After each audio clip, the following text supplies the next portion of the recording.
Dito sa Manuyo 1, Las Piñas, makikita ang all-around tindahan na bakery na sari-sari store pa. Ito ang tindahan ng kabarangay na si Jennifer Quimado. Pero bago lumago ng ganito ang kanilang negosyo, marami silang hirap at pagsubok na pinagdaanan na nalampasan dahil laging buo at sama-sama ang kanilang pamilya. Sa simpleng negosyo namin na to, kahit maliit lang siya, dito kami nakakapagpaaral ng mga anak ko na naitatawid namin yung pang-araw-araw namin na buhay, na gastusin, bayarin. Mga kabarangay, makikain tayo ng masarap at bagong gawang tinapay at kung ano-ano pa dito sa tindahan ni Nanay Jennifer Quimado. Good morning! Hey, Nanay! Kumusta ang umaga nyo? Maganda, mabenta. Ayan, kita naman namin. Maraming luto ngayon. Opo. Kumusta po ang inyong pagiging bakery owner at pagiging baker? Nai-enjoy naman po namin kahit mahirap yung trabaho.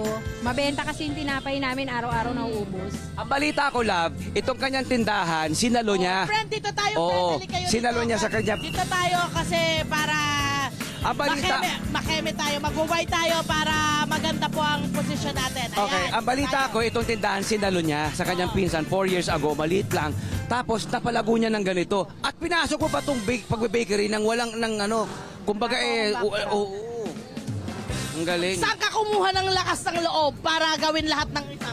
Sadya pong gusto ko talaga magtinda. Ayun. Gusto ko talaga yun. Ayoko ng gusto kong tulungan yung asawa ko maghanap buhay. Kasi marami kaming anak. Ilan po anak niyo po? 6 po yung anak namin. Gusto ko mag-aral sila lahat. Pero may nakagraduate na po kami kolehiyo. Diba ang saya? Tapos, Sarap sa pakiramdam. Yung bunso ko, first year college. Yung pangalawa sa bunso, third year college. BSIT sila pareho. At lahat yan ay mula sa pagtatyaga mo, pagtatyaga ninyong mag-asawa. Ang po namin dalawa. Oo. Ano ho yung inaitulong nitong bakery na ito? Ano yung una nyo munang niluto para makuha mo yung customer ninyo? Ang totoo po niya, nasawa ko nagtatrabahong basurero sa City of Las Piñas. Ngayon, ang bakery na to, wala na siyang laman as in. Tapos binitawan na ng pinsan ko, sinalo ko. Sabi ko, bahala na kung kakayanin ko, kung hindi, basta tinry ko. Paano niyo po inaral ang pag-bake? May baker kami dati na pinsan din namin. Ngayon, habang gumagawa, pinatutulong ko yung mga anak kong lalaki. Natuto sila hanggang sa hindi na namin kailangan yung baker. Yung asawa ko, para matanggal ko siya sa pagbabasura, malagay ko siya rito, sariling negosyo. Pinag-resign ko siya, tapos dito na lang siya tumuto. Di ba? Ang galing? Eh di instant bakers ngayon ang mga kamag-anak. Kahit wala kaming background sa pagbe-bakery, at least. Usay. At syempre lumago ng lumago. Naging isang marami ng mga pamilihan. Parang mini grocery na nga yung Napalaki kanilang, nga, napalago. yung kanilang tindahan. Paano nyo po napalago ito? Yung benta po ng tinapay, tulong-tulong kami. Yung 3 anak ko po nagtrabaho. Habang nagtatrabaho sila, kada sahod binibigyan nila ako. Nakakabayad ng mga bills namin. Yung kita ng tindahan, hindi namin nagagamit sa pansarili. Patuloy, dagdag ng paninda. Ito yung gusto ko sabihin, my friend, kasi diba sinasabi nila, minsan daw ang toxic ng family values na meron ng Pinoy. No? Pero ang nakakatuwa rito kasi minsan may mga anak talaga nakusa naman ang pagtulong. Hindi kasi minsan kailangan sabihin na ng nanay na, "Huy, tulungan mo naman kami." Minsan dahil nakita mo na mahirap, ginapang kayo sa hirap ng mga magulang. May natural na pagkukusa na. Yun ang gusto natin. Wag naman natin ding parang obligahin yung mga anak natin. At kayo, yun ang ginawa niyo. Opo, minsan nga po magbibigay sila ng malaking sweldo, binabalik ko. Sabi ko sa kanila, tama na to, kasi may hanap buhay naman tayo. Sabi ko gano'n, para yung pansarili nyo, mga bili nyo rin. Pero di ba ang sarap Sandali lang, naririnig ba nila yon? Narinig kaya nila Narinig yan. Pasok sa bangayon. Yes, narinig. Ang sarap sa pakiramdam, ano? Opo, kasi lumaki po ako na hindi ko na bili yung gusto ko. Yes. Mahirap kami as in mahirap. Ayokong maranasan ng mga anak ko na yung gusto nila, hindi ko na nga maibigay. Nagtrabaho sila, syempre kailangan mabili din nila yun. Ganda!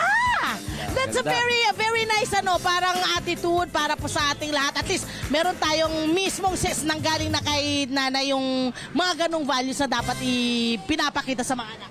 Tama. Ito na. So, yung mga 6 na anak, lahat nakakatulong na rito? Opo. Aba, ano Lahat mga po yung toka lalaki. nila? Paano mo hinahati-hati mga Yung toka? bunso ko, kasi po, alas 3 kami hanggang alas 10 ng gabi.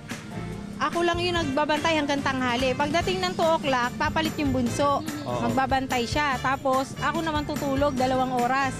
Pagkagising ko, ako na ulit. Tapos, yung pangalawa sa bunso, siya yung nagmamasa. Ito, katulong siya magmasa.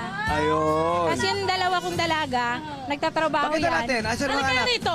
Sumama nga kayo dito, Jen Rose, Jefferson, at Jeneline. Lahat J. Why not? Ayan, dito ka. Halika kayo dito. Okay Ayan na. Okay na. Ang husay-husay niyo mga bata. Napakababait. Dalawa. Oo. Trabaho, nag-work sila. Yung isa nag-work, hindi pa umuwi. Okay. Sila, pag day off nila, sila naman yung magbabantay. Okay. Husay! Napakagaling nyo, napakabuti nyong anak. Saan nang gagaling yung ganun yung, kumbaga, parang, saan nang gagaling yung gusto nyong pagtulong sa mga magulang nyo? Bakit gusto nyong tumulong sa mga magulang nyo? Para po sa akin, natural na po yun sa amin magkakapatid since natutunan po namin sa parents namin na since silang dalawa po ni Papa yung nagtulungan para po umangat yung bakery. Kailangan din po namin gawin yun para hindi siya like mag-stop kasi dumating po yung time na muntikan na kami mag-stop. Tapos without us helping each other po, feeling ko yun po yung naging way para mas maging ano po siya, mas lumaban pa po. Ano yung naitulong sa inyo bilang magpamilya at bilang magkakapatid? Ito yung nagtutulungan kayo na maiangat ang bawat isa. Kasi po nakakita po namin kung paano po naghirap yung papa ko sa pagbabasura, ganyan. So parang simula nung nagkatrabaho po kami, pinangako po namin na babawi kami. Ang galing ako tuloy natatouch kasi parang malaki friend, responsable may mga bata na hindi nakikita yung hirap na pinagdadaanan ng mga anak. Of course, si husband. Nandito ba si husband? Naroon, Tay, busy, halika, busy. Tay. Kumpletuhin na natin ang pamilya, di ba? Ay, si kuya. Ano ang iyong role dito sa negosyo ninyo? Ang ginagawa mo? Ako po yung tuwing hapon po, tagagawa ako ng pandesal. Oo. Kasi sa umaga may online class ako. Oo. So, ayun, hanggang gabi po. Yeah. Tsaka katulong na rin po sa pagbabantay pagka walang yun. Nakatulong Tatay ba Chris. ito para maging mas malapit kayo sa isa't isa, mas maging bonded kayo? Ano yung nakita niyong pagbabago sa inyo? Mas nagkaroon kami ng mas maraming time para makapag-banding, lalo kapag nandito kami sa bakery, may mga tawanan, ganyan. Kwentuhan, tapos kanya-kanyang share ko ano nangyari sa araw. Wala bang kwentahan ate? Wala po, hindi po kami ganun. Yung tatay! Tatay Chris, kumusta po? Okay lang. Medyo talagang muscle na ng mga kamag-anak natin dito, Diba? kakamasa eh. Masaya po ba kayo sa inyong negosyo? Siyempre naman, kahit paano dahil para sa pamilya ko yan. Anong mensahe mo sa iyong misis? Salamat sa lahat sa... Ano message si misis? Anong mensahe niyo po sa inyong asawa at sa inyong mga anak? Siyempre, hanggat magkasama kami, magtutulungan kami talaga. Kasi ayaw na namin bumalik dun sa buhay na halos wala na kami maisaing. Kailangan hindi na kami bumalik dun. Kailangan may angat naman namin kahit konti yung buhay namin. And friend, hindi na mangyayari yon. Yung babalik kayo doon. Kasi galing na kayo doon, alam nyo na kung paano ganito kami umangit. Hello po mga Kanet 25! Si Kuya Tony Pet po ito mula sa Love, Tony Pet and Everything. For more Love, Tony Pet and Everything updates, just click on our subscribe button and follow us on our Net25 social media pages at Net25 TV and at Net25 Entertainment Facebook. Magkita-kita po tayo!